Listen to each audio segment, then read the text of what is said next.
জাহান্নাম একটি সত্যিকারের শাস্তিদায়ক জায়গা, কঠিন জায়গা, যেখান থেকে আমাদের বাঁচার জন্য প্রত্যেক প্রতীক্ষা স্বীকার করতে হবে। আমাদেরকে ধৈর্য ধারণ করে আল্লাহ দাসত্ব গোলামি করতে হবে।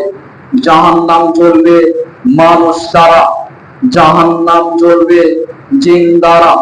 মহান আল্লাহ বলেন, ইয়া আইয়ুহাল্লাযীনা আমানু কু আনফুসাকুম ওয়া আহলিকুম নার, হে ইমানদারগণ, তোমরা নিজেদেরকে এবং তোমাদের আহাল পরিবারদেরকে জাহান্নামের আগুন থেকে বাঁচাও, যে আগুনের জ্বালানি হবে মাংস পাথর।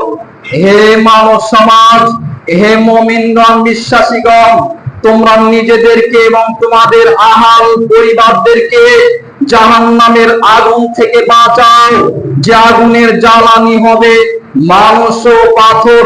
ফাত্তাকুন নারাল্লাতী ওয়াকুদুহান নাস ওয়াল হিজারা উইদ্দাত লিল কাফিরিন।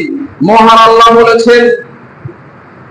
আল্লাহ বলেছেন ফাত্তাকুন নারাল্লাতী ওয়াকুদুহান নাস ওয়াল হিজারা, তোমরা সে আগুনকে ভয় করো, তোমরা সেই আগুনকে ভয় করো যে আগুনের জ্বালানি হবে মানুষ ও পাথর। মানুষ দিয়ে জাহান্নাম জ্বলবে, পাথর দিয়ে জাহান্নাম জ্বলবে। যত পাথরের পূজা করা হয়েছে, পূর্বে বহু বড় বড় পাথর দেখলে মানুষেরা দেবতা মনে করে পূজা করত, সমস্ত পাথর দিয়ে আল্লাহ জাহান্নামের জ্বালানি করবে, মানুষ দিয়ে আল্লাহ জাহান্নামের জ্বালানি করবে। সূরা জিনের 15 নম্বর আয়াত থেকে প্রমাণিত হয়, সীমা লঙ্ঘনকারী জিন দিয়ে আল্লাহ জাহান্নামের জ্বালানি করবে। সূরা আম্বিয়ার 98 নম্বর আয়াত দ্বারা প্রমাণিত হয়, আল্লাহকে বাদ দিয়ে যাদেরকে মানুষ দেবতা মনে করে, এই যে মূর্তিগুলো স্থাপন করে যা পূজা করে, ওদেরকে আর যারা করে তাদেরকে দিয়ে আল্লাহ জাহান্নামের জ্বালানি করবেন। অতএব মানুষ জ্বলবে, জিন জ্বলবে, পাথর জ্বলবে, যে দেবদেবীর পূজা উপাসনা করা হয় তারা জ্বলবে, এদের দিয়ে আল্লাহ জাহান্নাম জ্বালাবেন। অতএব সাবধান হতে হবে। জাহান্নাম এত বড় একটি খারাপ নিকৃষ্ট জায়গা, যেখানে কোনো থাকার জায়গা ভালো নয়, যেখানে কোনো ভালো খাবারের ব্যবস্থা নেই, সেখানে শুধু শাস্তি আর শাস্তি, আযাব আর আযাব। মহান আল্লাহ বলেন, ইন্না শাজারাতু যাক্কুম তুআমুল আসিম, নিশ্চয় পাপীদের খাদ্য হবে যাক্কুম, নিশ্চয় পাপীদের খাদ্য হবে যাক্কুম। তেলের তেলানির মতো পেটের মধ্যে এটা উৎপিতে থাকবে। যাক্কুম এমন এক ধরনের খাবার যা জাহান্নামীরা খাবে। এটা খাওয়া মাত্রই পেটের মধ্যে তেলের তেলানির মতো ঘুরতে থাকবে, বরং করবে এই যাক্কুম।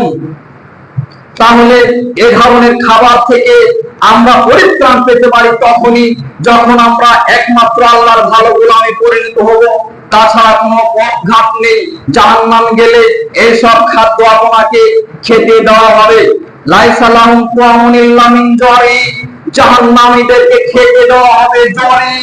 লা ইউসমিনু ওয়া লা ইউগনি মিন জুই, এই খাবার তাদের শরীর পরিপুষ্ট করবে না, তাদের ক্ষুধাও মিটাবে না। এই জরি তাদের শরীরে পরিপুষ্ট করবে না এবং ক্ষুধাও মিটাবে না। তাফসীরবিদগণ বলেন, জরি হলো এক ধরনের কাঁটাযুক্ত ঘাস। এটা এর এত দুর্গন্ধ যে কোন পশু প্রাণী এই জরির কাছে যায় না। এটা খাওয়া মাত্রই প্রাণী মারা যায়। আর এই জরি খুবই তিতা, যা জাহান্নামীদের খাবার। এই জরি খুবই তিতা, আগুনের চেয়ে অধিক গরম, মৃত লাশের চেয়ে অধিক দুর্গন্ধ। জাহান্নামীদেরকে এই ধরনের খাবার প্রদান করা হবে। ফাম্মাল্লাযিনা শাকু, মহান আল্লাহ বলেছেন, জাহান্নামীদের জন্য সেখানে কোনো অন্তরঙ্গ বন্ধু থাকবে না, কোনো বন্ধু থাকবে না ভালো বন্ধু। তারা খাবে গ্লিসলিন, গ্লিসলিন খাবে তারা। এই গ্লিসলিনটা কি? গ্লিসলিন হচ্ছে জাহান্নামীদের মলমূত্র জমা হওয়ার স্থানকে গ্লিসলিন বলা হয়। এই যখন তারা পেটের ক্ষুধা জ্বালায় ছটফট করতে থাকে, তখন এই জাহান্নামীদেরকে এই গ্লিসলিন খেতে দেওয়া হবে। তখন তারা এগিয়ে তাদের উদর পূর্তি করবে, কিন্তু তাদের ফলাফল অতীব ভয়াবহ হবে। তাদের জন্য রয়েছে ফুটন্ত পানি, তাদের জন্য রয়েছে গোমজ রক্ত, মহান আল্লাহ সূরা মুহাম্মাদের 15 নম্বর আয়াতে বলেছেন, মা সাকা, মহান আল্লাহ বলেছেন যে তাদের জন্য ফুটন্ত পানি ছাড়া আর কিছু নেই, তারা ফুটন্ত পানি পান করবে। মা সুকুমান হামিমা ফাকাত্তা আমআহুম, তারা ফুটন্ত পানি পান করবে। আর এই গরম ফুটন্ত পানি পান করায় মাত্র তাদের নারী ভুঁড়িগুলো লন্ডভন্ড হয়ে যাবে। সুকুমান হামিমা, তাদের জন্য রয়েছে ফুটন্ত পানির ঝর্ণা। ফুটন্ত পানির ঝর্ণা থেকে তাদেরকে পান করতে দেওয়া হবে। লায়াসুকুনা লায়াসুকুনা লায়াযুকু আন হামিমা, তাদেরকে পান করতে দেওয়া হবে ফুটন্ত পানি।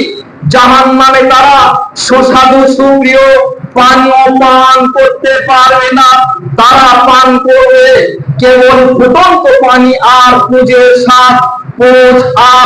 পোজ আর ফুটন্ত পানি তারা পান করবে।